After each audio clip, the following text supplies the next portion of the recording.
你是不是也饿了？你也想吃烧饼吗？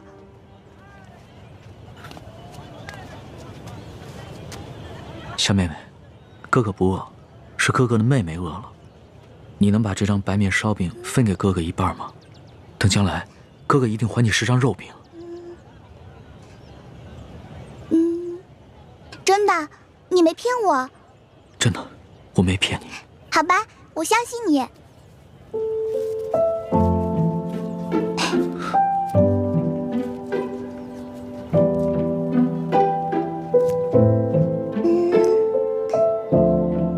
你将来要请我吃肉饼，这块大的给你吧。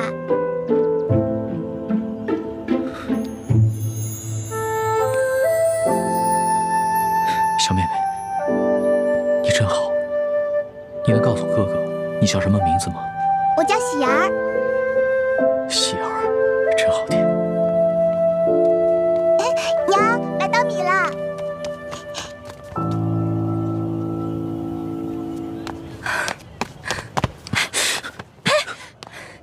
哪儿来的没脸的东西，居然敢骗一个小孩子的烧饼！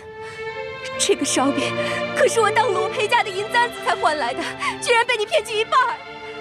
这个大嫂，我没有骗你，我只是暂时落了难。等我回家有了钱，我一定还给你10张烧饼。还？你骗谁呢？这年头，休说你一个叫花子，就连官府都不讲信用。说好的每人每户1两银子1担米，结果呢，只是给了这么点发了霉的陈年糙米。你们淮阴县也是如此吗？哪年赈灾不是如此？不利的灾民尚能领到少许白米白面，到了我们县里，就只剩下这发了霉的陈年糙米了。再到下面各个乡村，剩下的就只能是糠皮了。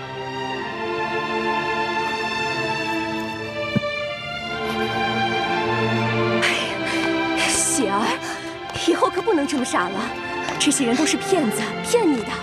喜儿，你一定要相信哥哥，哥哥将来一定会还给你10张肉饼的。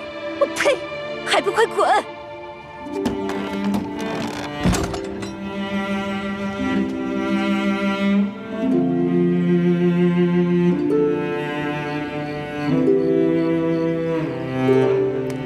老大，来，吃点吧。你呢？我已经吃过了，我只讨了1张饼，我吃了一半，另外一半留给你。龙小弟，你对我这样，我真的挺开心的。可是我吃不下了。那你不吃东西怎么行啊？我好难受。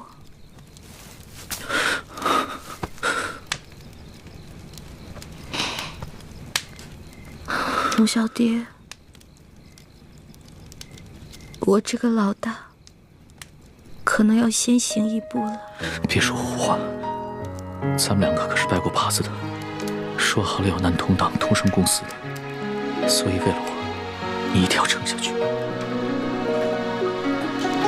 我尽力了。你知道我最怕什么吗？第一是恶，第二是丑，第3就是死。龙小弟，我也好想陪你回京城。可以的。我还想去收那些你欠我的利息呢。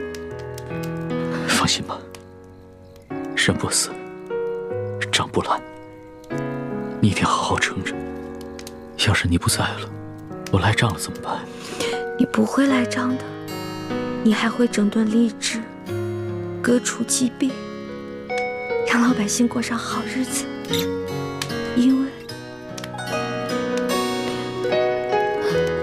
因为你是一个好皇帝。我之前说过，你是天底下最不该爱的人。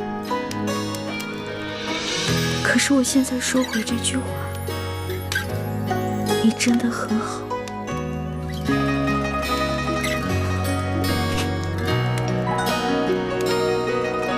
谢谢，谢谢你，老大，谢谢。所以你一定要撑住，一定要撑住，撑住来监督我。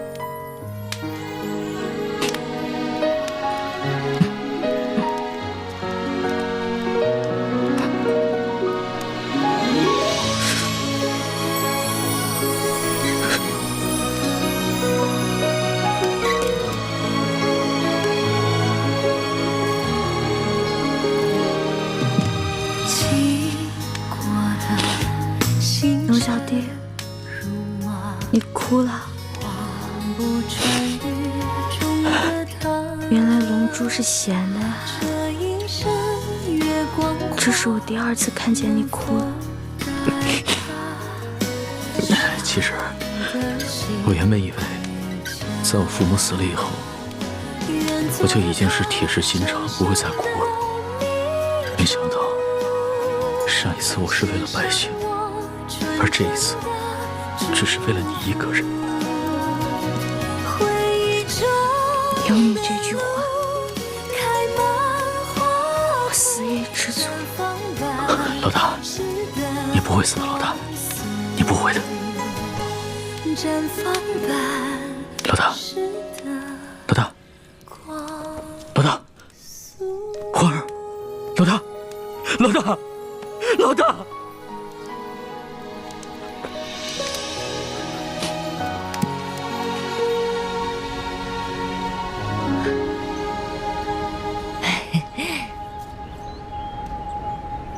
掌柜的，咱们可是说好了啊，这个金镯子我只是暂时抵押在你这儿，你一定要好好保管，改日我一定会赎回来的。放心吧，我是生意人，这药铺开了多少年了，做生意的讲诚信，懂规矩。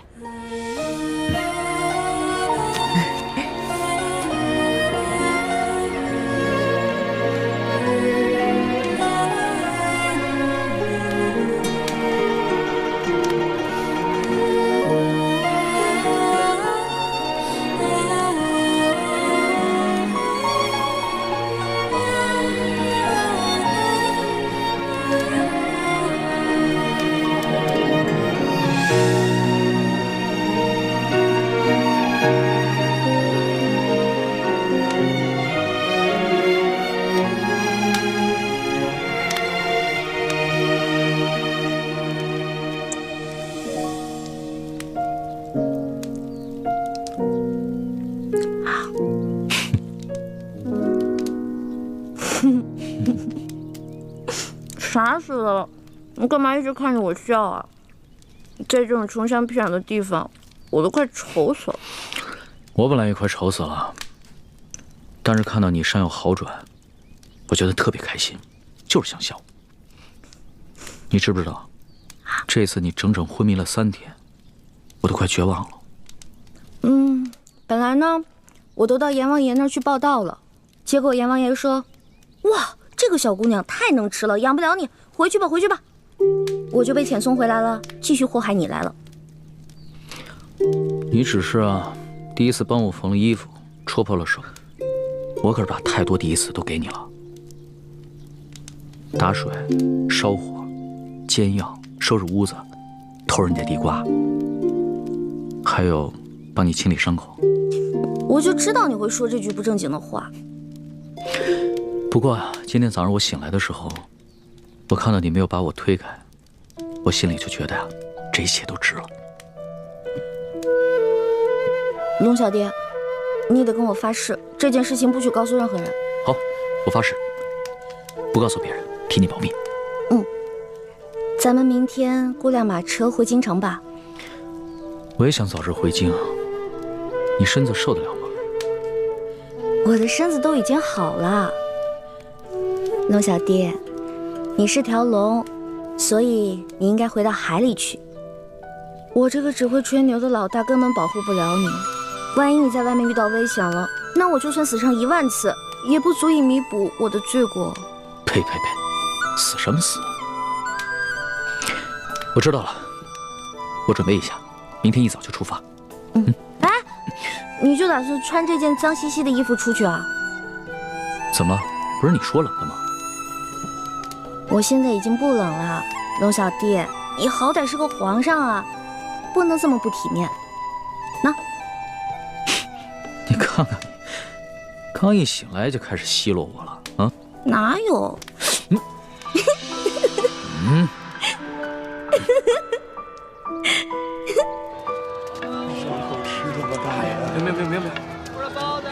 客官，您的药都包好了，来，您拿好。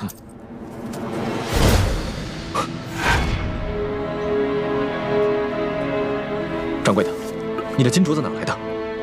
这是一个客人递给我的，怎么了？那客人可是一个年轻可爱的姑娘，大约5尺高，胖瘦适中的样子。不是，那是个年轻的后生，脸上嘛脏兮兮的，我也没看出啥模样来。掌柜的，那客人是我一个朋友，这样吧，我先帮他把这个镯子给赎走，再留下20两银子跟一封信。如果他再来抓药的话，麻烦你把银子和地址给他，让他来找我。这，好吧，谢谢。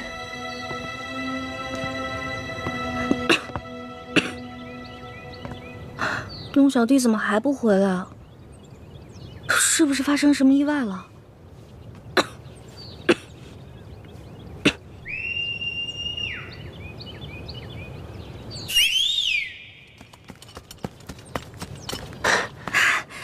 叶哥哥，小师妹，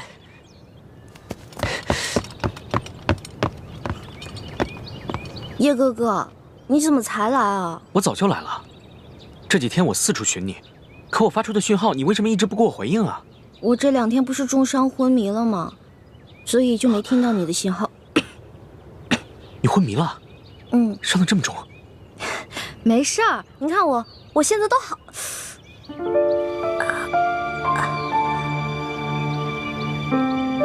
所以这些天，一直都是康熙在照顾你，给你洗伤换药。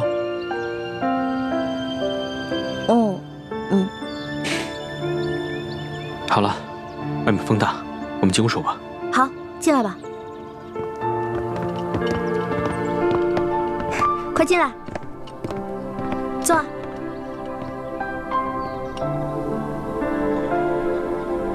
这屋子里怎么就只有1张床？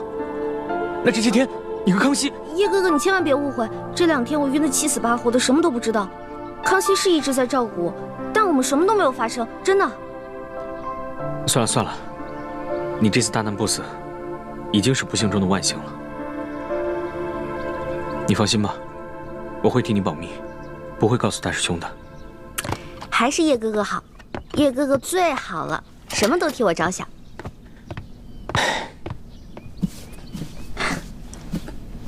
喏，给你，这次别再弄丢了。这个金镯子怎么会在你这儿？不是龙小弟给当在药铺了吗？淮阴县本来就不大，整个县里只有1家药铺。今天早上大师兄去给雪师姐抓药的时候，雪姐姐怎么了？生病了？雪师姐也受伤了，而且伤得很严重。不过，她是因为保护大师兄才受伤的。雪姐姐对大师兄是真的好。大师兄去抓药的时候，突然发现那个药店的女掌柜手上居然戴着这个金镯子。大师兄把这个金镯子赎回来交给了我，让我继续寻找你和康熙。他和雪师姐就在落脚的土地庙里等消息。我这几天把淮阴县东南西北方圆20里的地方都找遍了，给你发出的信号你也不给我回应。不过好在今天总算找到你了。辛苦了叶哥哥，但是你千万别误会，这2天我一直昏迷，什么都不知道。我们身上实在是没钱了，所以龙小弟为了救我的命，才把这个金镯子给当的，给我换药。你不会生我气吧？我当然生气了，不过我气的不是你最终把这个金镯子当给了药铺，而是你为什么不早点拿它换钱抓药啊？金镯子比你的命还重要啊！我不是怕我当了以后让你伤心吗？有你这句话，我就很知足了。哎，叶哥哥，天马上就要黑了，你赶紧走吧，不然等龙小弟回来该看见你了。好，那我现在就去告诉大师兄，让他和雪师姐来找你会合。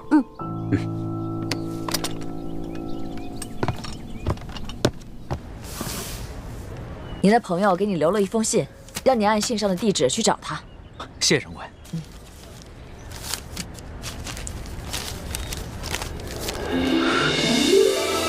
果然是李太医的笔记，太好了，这下可以顺利回京了。谢掌柜的。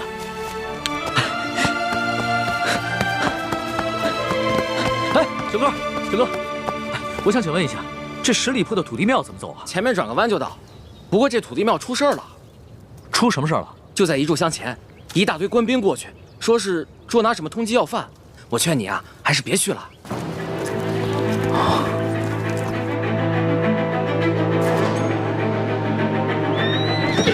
撤！站住！快抓住他们！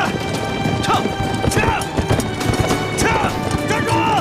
奇怪，这些官兵怎么知道我们藏身之处的？多半是吴三桂的手下追踪到我们的行踪，故意泄露给官府的。小师妹和康熙都在城西海崖岗，你们把他们吸引到城东，我去找欢妹他们，然后咱们在城北会合。好，撤！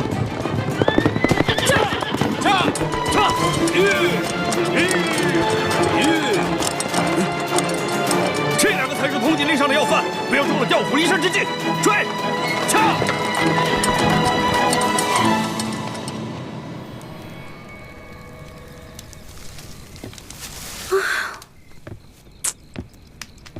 这龙小弟怎么回事啊？我好不容易跟猪哥哥他们会合了，龙小弟不会出什么事儿了吧？呸！乌鸦嘴！龙小弟一定没事儿的。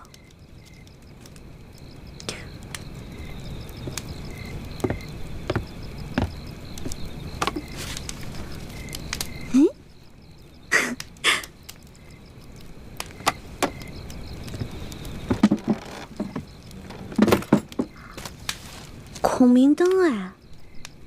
哦，我知道了，原来这家是靠做小手工维持生计的，后来逃难了，所以这些东西就放在这儿了。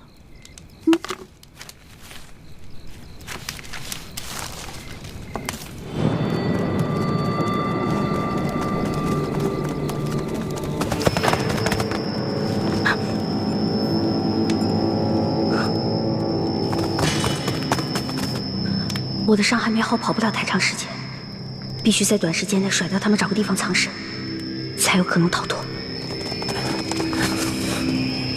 屋里只有那个丫头在，记着留活口，只要有她在咱们手上，她哥哥武功再高，咱们也不怕了。是，走，走。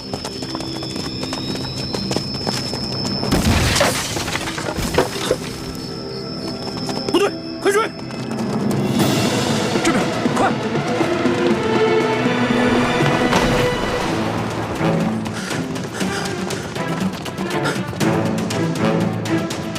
这丫头轻功虽好，但受了重伤，肯定跑不远。追！是。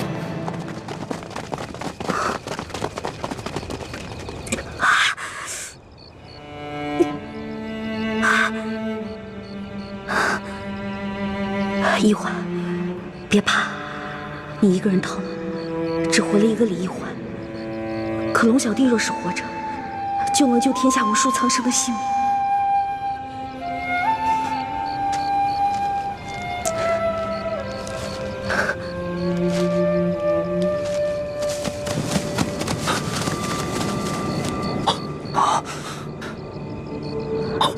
你们看，他在给龙三报信，快发暗器把孔明灯射下来。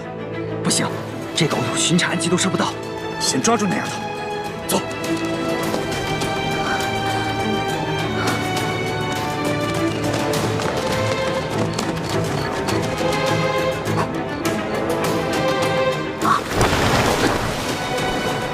在那呢，追！是。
我走了，易欢怎么办？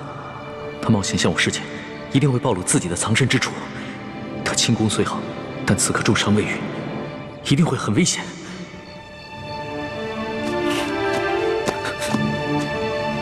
可是我回去也救不了易欢，反而会把自己也搭进去。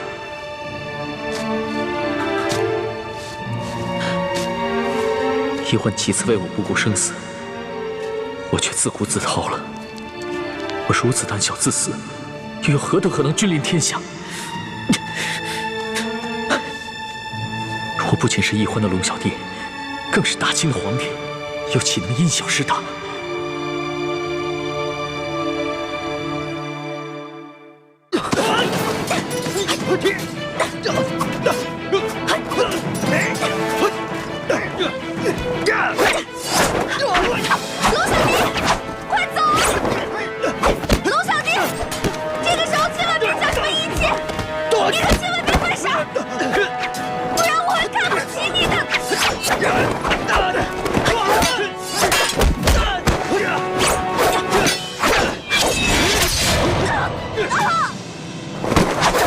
死丫头，轻功那么好，武功却平平。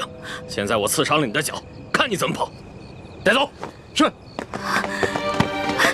起来。龙小弟，你快逃！千万别管我！快逃啊！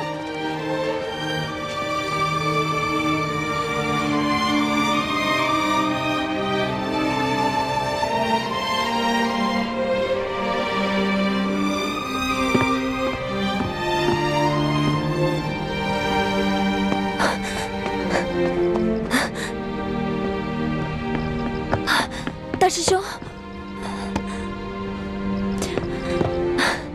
小师妹和康熙呢？看来他们已经离开了。只有一张床。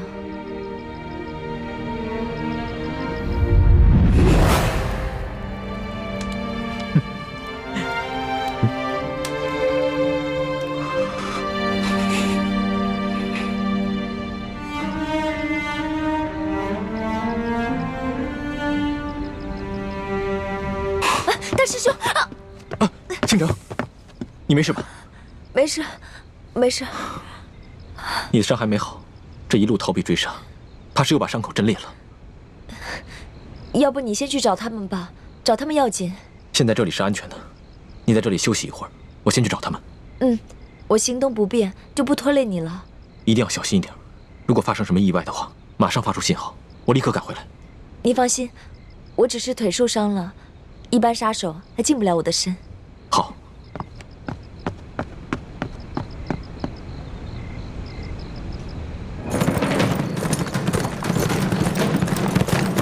撤！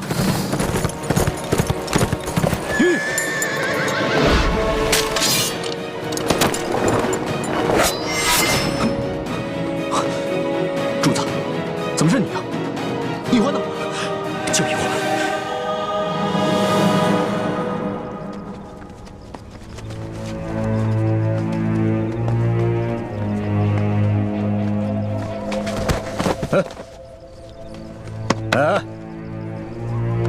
起来！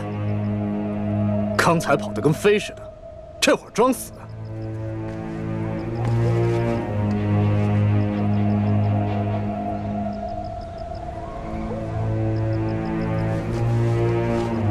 他不是装的，他本就受了重伤，还未痊愈，刚才又中了你一刀，所以才会虚脱昏厥。老大，这丫头真俊。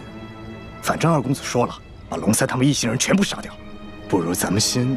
不行，咱们不是他哥哥的对手啊，还得留着他设套，抓他哥哥呢。哎呀，咱们只是玩玩嘛，尽量怜香惜玉点，别弄死他就行了。也好，老子也实在忍不住了。拿着刀。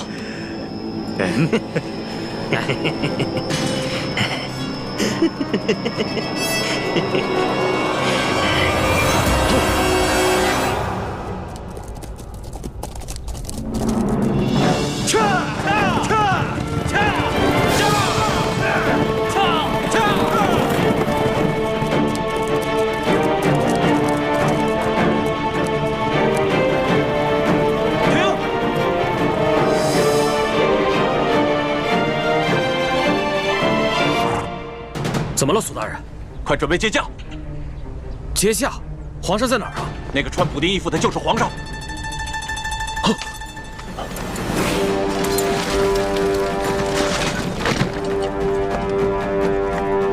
参见皇上。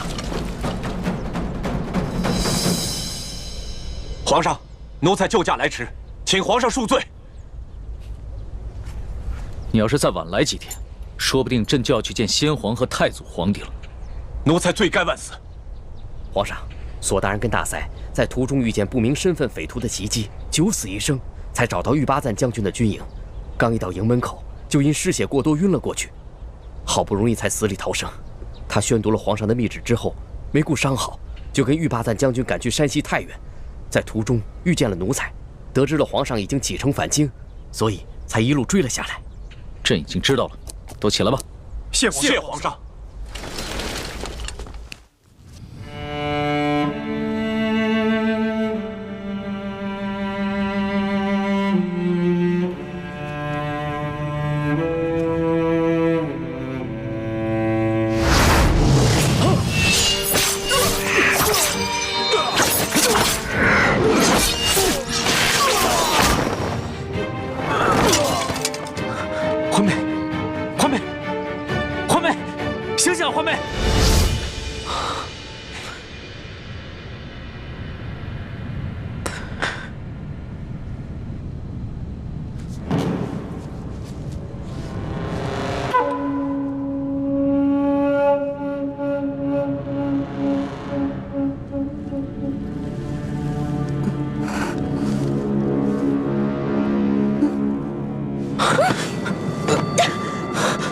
你干什么？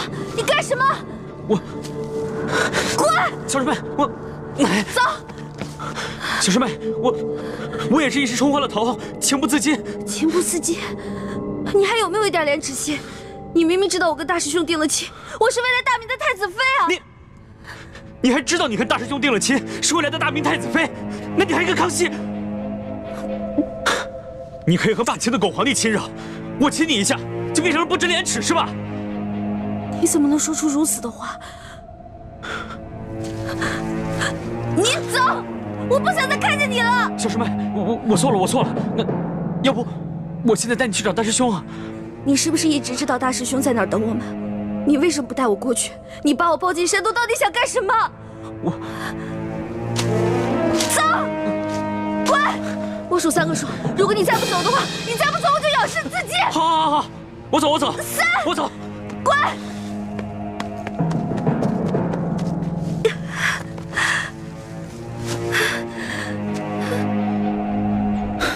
这都3天了，李欢怎么还没有消息？都没有。那些黑衣人不像是刘德昭的手下，而像是吴三桂花重金聘请的江湖流寇，身份不明，很难追查。眼下还没有证据证明那些黑衣人是受吴三桂所指使。吴三桂只知道龙三是普通钦差，而不是朕。如果他知道的话，只怕易欢会更加危险。所以，你们一定要守口如瓶。皇上，请您放心，奴才已经吩咐下去，任何人不得泄露消息。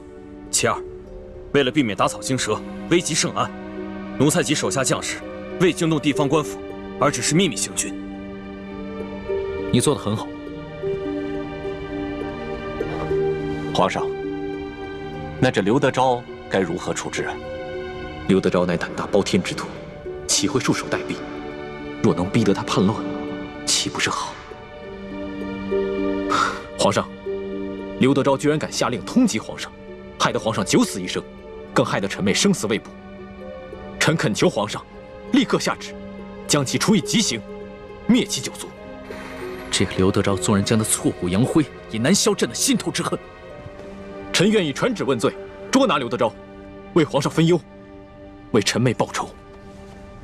这刘德昭，毕竟在山西经营多年，若这么明旨问罪的话，让他知道了朕便是龙三，龙三便是朕，只怕他会狗急跳墙，联合众多的涉案地方官员起兵叛乱。纵然起兵叛乱，也成不了气候。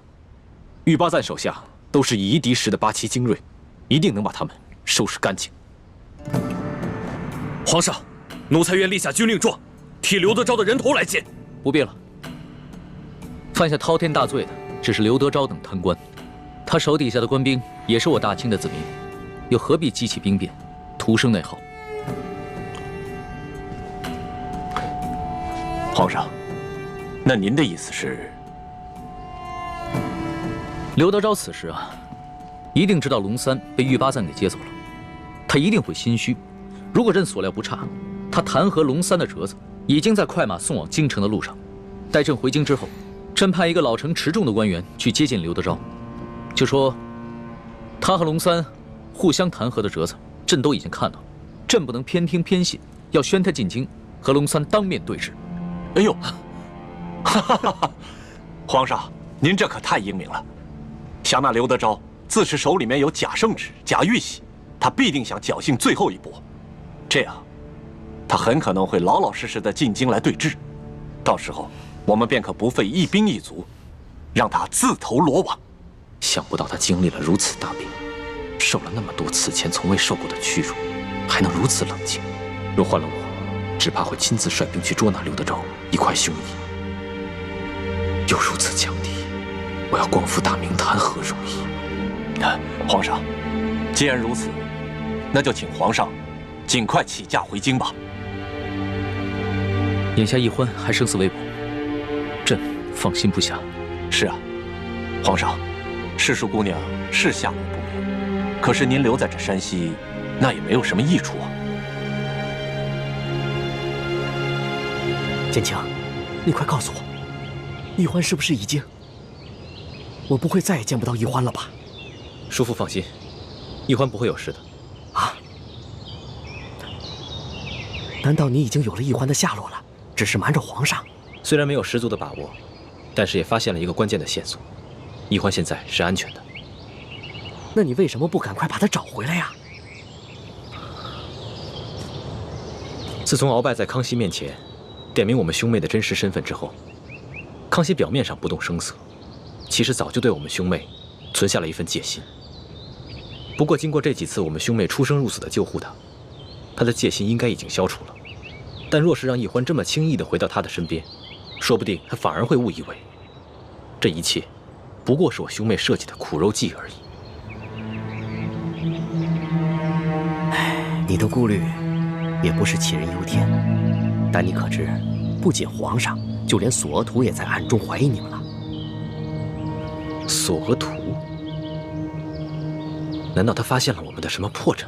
破绽倒是没有，只是他这次前去调兵，途中遭遇了几波江湖杀手的突袭，他怀疑是你暗中指使。他眼见皇上宠信你们，而奕欢又为了救护皇上而被黑衣人掳走了，就没敢对皇上说，只是私下里和我提起过。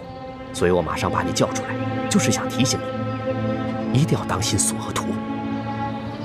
多谢叔父提醒，侄儿定当小心行事。好啊，那我就放心了。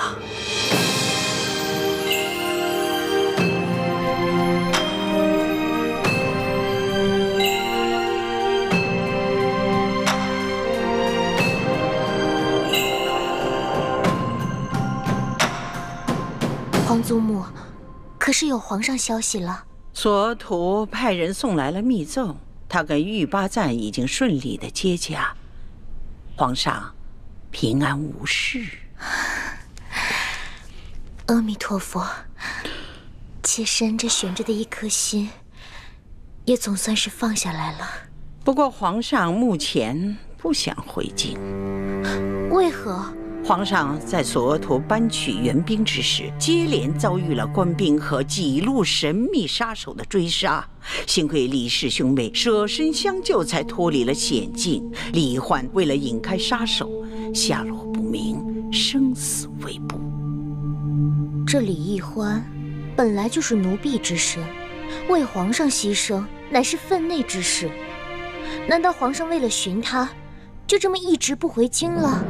索额图密奏说，皇上的遭遇追杀和李奕欢的失踪都甚是蹊跷。难道这一切都是有人布的局？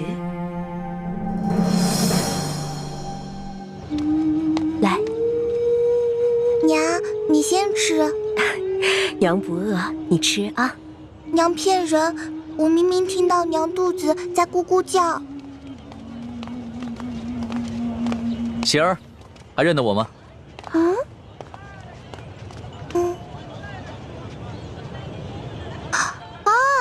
大哥哥是你呀！喜儿，在吃什么呢？我娘煮的野菜糊糊，家里的米面都吃完了，只能吃野菜了。我娘说要再过几天，连野菜都没得吃了。这位公子爷是？我就是那日分走半张白面烧饼的叫花子，这次过来兑现对喜儿的承诺，还你们肉饼。真的，娘，我就说嘛，大哥哥是不会骗我的。哎呦，你看我这眼睛，那日小夫人说话多有得罪，还望公子大人有大量，不要以小夫人一般见识。没事的，大嫂，在这灾荒之年，人人都只能顾自己。这喜儿啊，能把仅有的一张烧饼分我一半，这等大恩，也是让我终身难忘的。来，肉饼，整整10张肉饼，赶紧吃吧。娘，你先吃吧。谢谢公子爷。大嫂，能不能把这碗野菜糊糊给我喝呀？这公子一看就是出身不凡的大富大贵之人，如何喝得这个呀？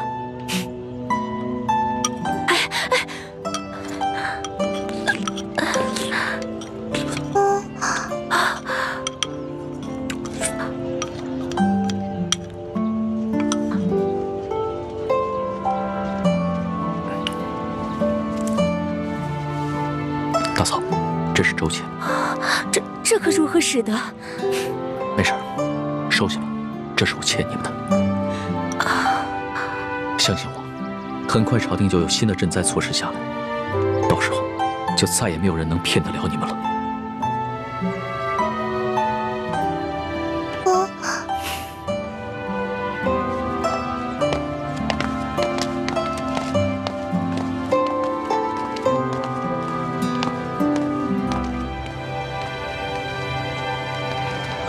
李太医，眼下医患还没有消息，但是我已经决定明日回京，你不会怪我吧？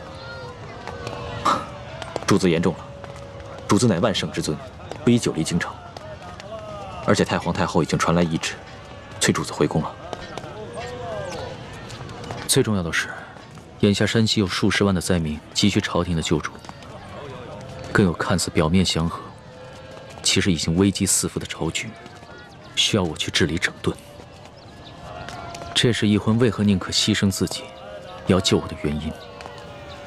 所以，我不能辜负他。主子能以国事为重，是臣妹之幸，更是天下百姓之幸。请主子安心返回京城，寻找营救臣妹之事，就交给臣去做吧。臣正在想办法，通过一些江湖人士，打探那些黑衣杀手的下落，相信很快便会有消息。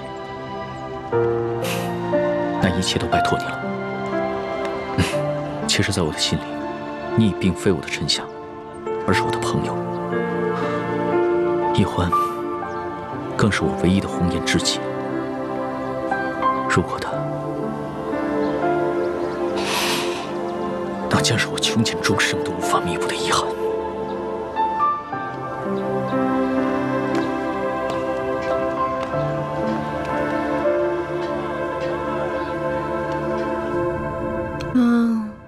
好饿呀！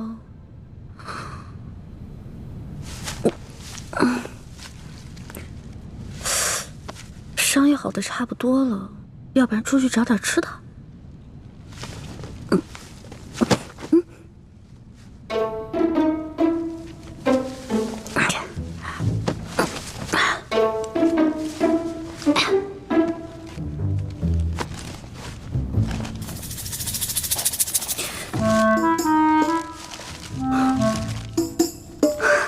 烧鸡，还有酒，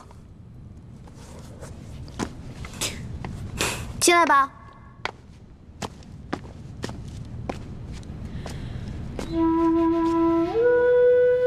我不是说让你滚了吗？我滚了，我真的滚了。可是你的伤没好，我不放心你，而且我算了一下，我留给你的水啊、干粮还有药，你差不多也应该吃完了，所以我就又回来了。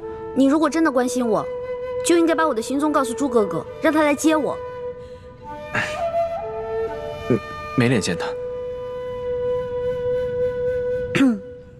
我前不久做了一个很怪的梦，我梦见有个人跟我开玩笑，我推开他，还让他滚。不过现在我的伤好的差不多了，那个怪梦我也都忘了。真的啊？哎，不好的梦，忘了就忘了吧。但是下不为例。快吃吧。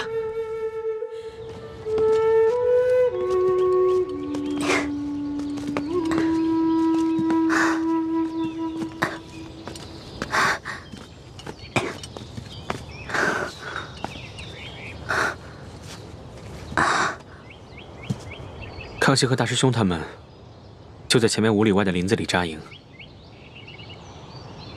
我不能继续再往前走了，会惊动林中暗哨。叶哥哥，你赶紧去找倩影姐姐会合吧。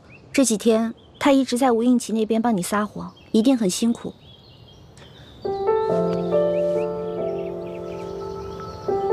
信号弹你拿着，等我走了以后再放。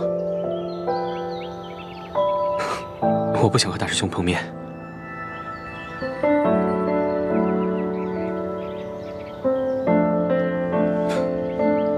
好好照顾自己啊！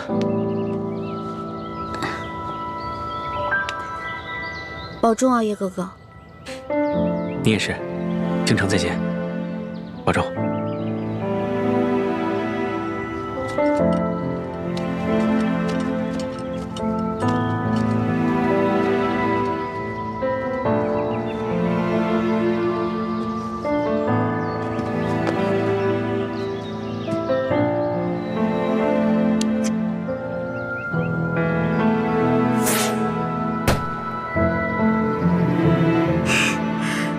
放了这个信号弹，朱哥哥就能看到我了。如果朱哥哥和龙小弟知道我平安归来的话，肯定像两个小傻子一样，嘿嘿，乐疯了吧？朱哥哥，你得快点来接我啊！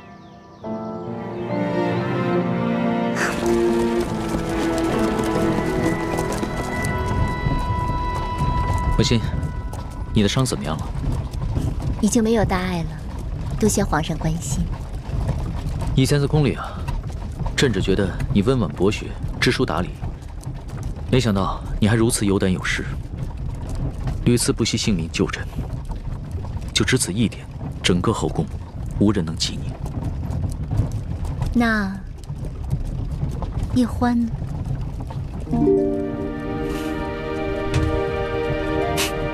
叶欢他也是朕的知己，朕也想将他纳入后宫，只不过他始终都咬定不肯，而且他已经许配过人了。哦，对了，皇上，臣妾有一事要向您禀报。雪嬷嬷的病已经好了，只是她伤心我爹的死，想为我爹守灵3年。臣妾未向皇上请示，便自作主张的准了，还望皇上恕罪。雪嬷嬷忠心护主，就由她去吧，这些小事你自己决定就行了。是。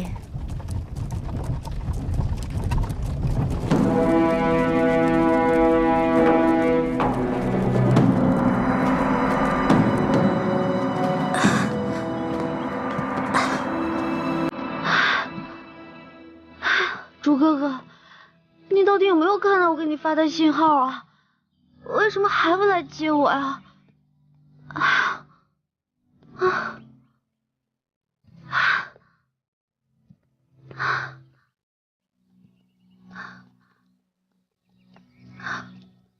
这位大哥啊，我想问一下，驻扎在附近的军营呢？走了啊，他们在这儿待好几天，今天一早才走。啊？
去，把剑拿过来。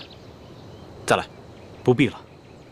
论武功，从小到大我从未赢过你。不只是武功，其他任何方面，你也永远赢不了我。是，我永远都比不上你，从身份到能力。那你还痴心妄想，跟我抢一欢，自不量力。大师兄，你误会了。我从未想过和你抢小师妹。幻妹是不是在你手上？我今天早上就把她送回清军营地了。你没见到她吗？她能平安回来就好。这几天，我一直四处寻找你们，没有在营地里。你怎么知道？是我救的一欢。那夜，我找到康熙以后，就去追踪那批黑衣人的下落。结果发现，他们全都被人一剑毙命。你的剑法我再了解不过了，就知道是你及时赶到，救下了一欢。可我还是去得晚了一步。小师妹的脚被他们给刺伤了，失血过多，已经昏了过去。我只好找了一个安全的地方给她疗伤。既然这样，你为什么不送她回来？也没有给我发信号。我给你们发了那么多信号，你居然一个都没有回应我。不要给自己找借口。是男人，就要敢做敢当。好，我敢做敢当，是因为我太久都没有见到小师妹了。好不容易见到她，我不想那么快就跟她分开。我只是想好好照顾她几日。真的只想照顾她几日这么简单？大师兄，你这么说，侮辱了我这个师弟不要紧，你还侮辱了一欢，更侮辱了你自己。好，我暂且相信你。不过你给我记住了，注意自己的身份，否则我绝不饶你。其实你不必像防贼一样的防着我，我对小师妹的心伤不了你，倒是小师妹的心。她的心怎么了？大师兄又何必自欺欺人呢？小师妹虽然武功平平，但如果就论轻功来说，连大师兄你也要甘拜下风。她是为谁预先的？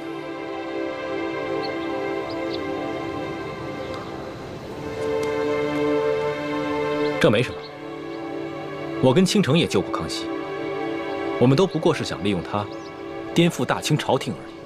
大师兄既然如此说，全当小弟多嘴了。我还要赶去跟樊师姐会合，先告辞了。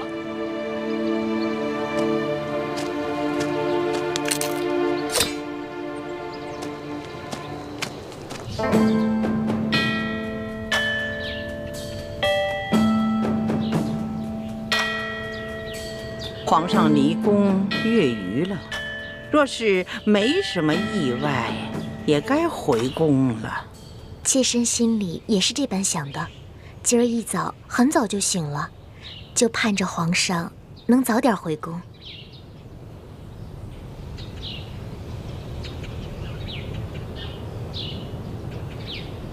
皇祖母，怎么了？是皇祖母怎么了，还是你自己怎么了？你今天这个妆啊，化得太浓了，这服饰也太讲究了一点吧？妾身只是想这般盛装迎接皇上回宫，皇祖母觉得有何不妥？今天你浓妆艳抹，其实呢，是想讨皇上的欢心。哀家明白，但是你没想到啊，皇上在外面历尽磨难不说，那个李易欢，至今还下落不明呢。他心里一定是不安静啊！你这样一来，不是适得其反了吗？皇祖母提醒的是，妾身现在就回去换一身装束。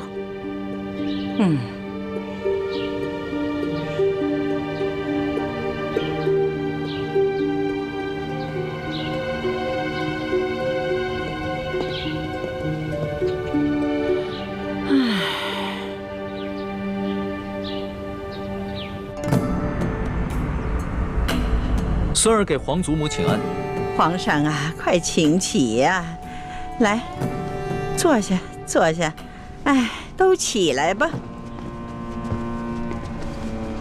孙儿啊，你这次为府私访收获一定很大呀！嗯，看这个精气神儿，跟以往都不同了。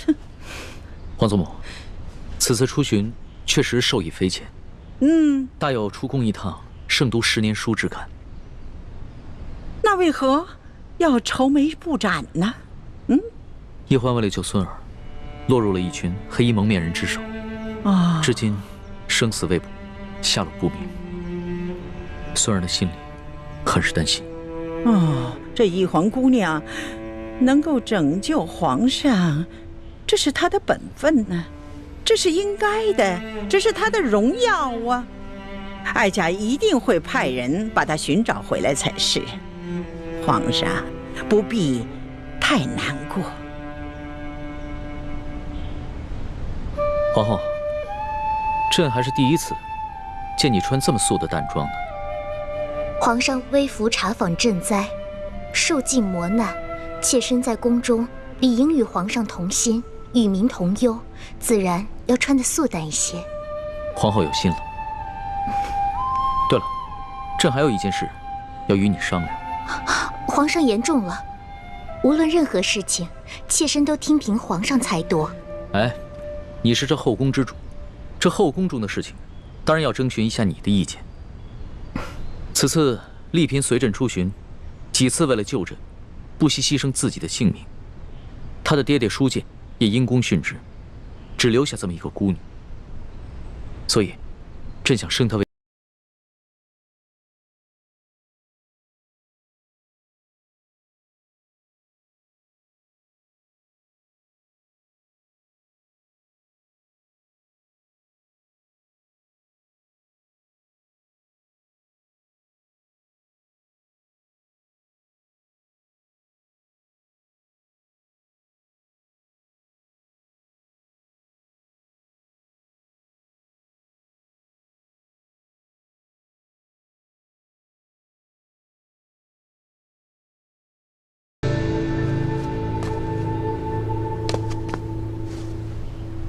李公公，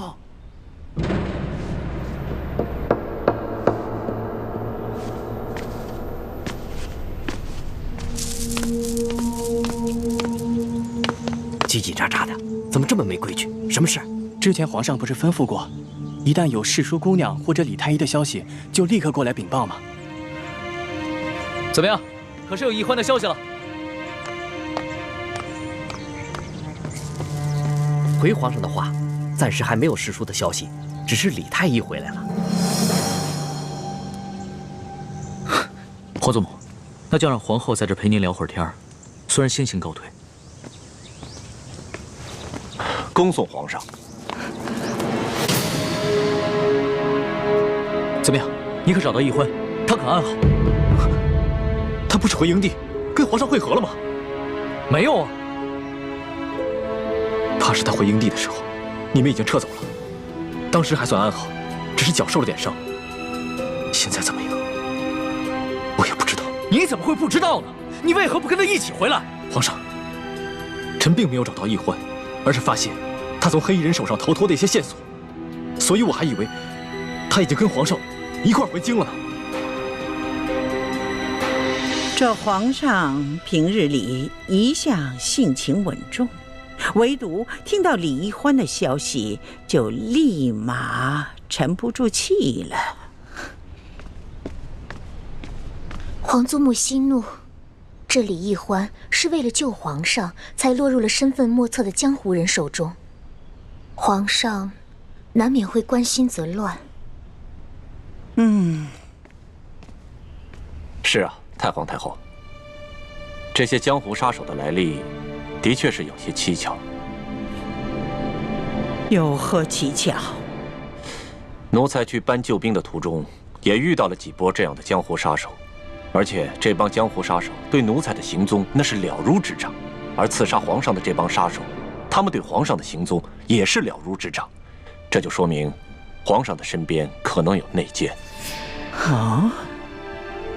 皇上此行所带的30名侍卫，全都是三叔亲自挑选的8旗子弟，那自然不可能是内奸。李公公自幼入宫，在宫中服侍了30年，服侍了3代君王，自然也不可能是内奸。难道这内奸是这李氏兄妹？他们几次救护皇上，还有这李易欢被掳失踪，难道都是假的？宁愿受这苦肉计？李德福，老奴在。这一次你一直是跟着皇上啊。这索额图调兵之后，你一直是在皇上身边，你有什么发现？回太皇太后，奴才没有发现李氏兄妹有什么异常。至于那些江湖杀手，奴才倒是听皇上说过，好像是平西王的手下。这些杀手跟刺杀书剑、抢走金钥匙的那帮盗匪，似乎是同一拨人。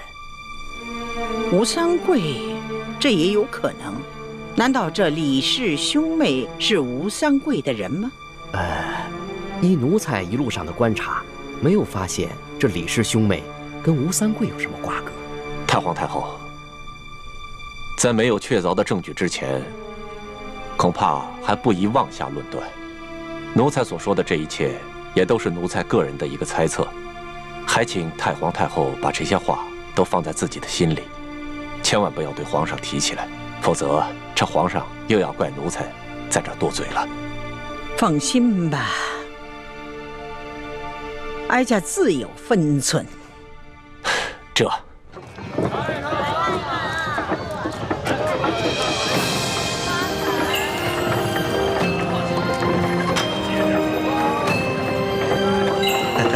小兄弟到了。谢谢你啊，给钱。客气啊，谢谢。不客气。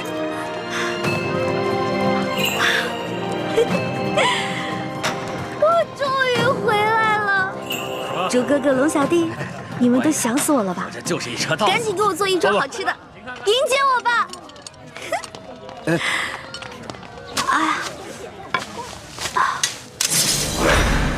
大人，这有刀，抓起来！别动，别动！放开我！别动！那小子跟他是一伙的，抓起来！国父大明，大明万岁！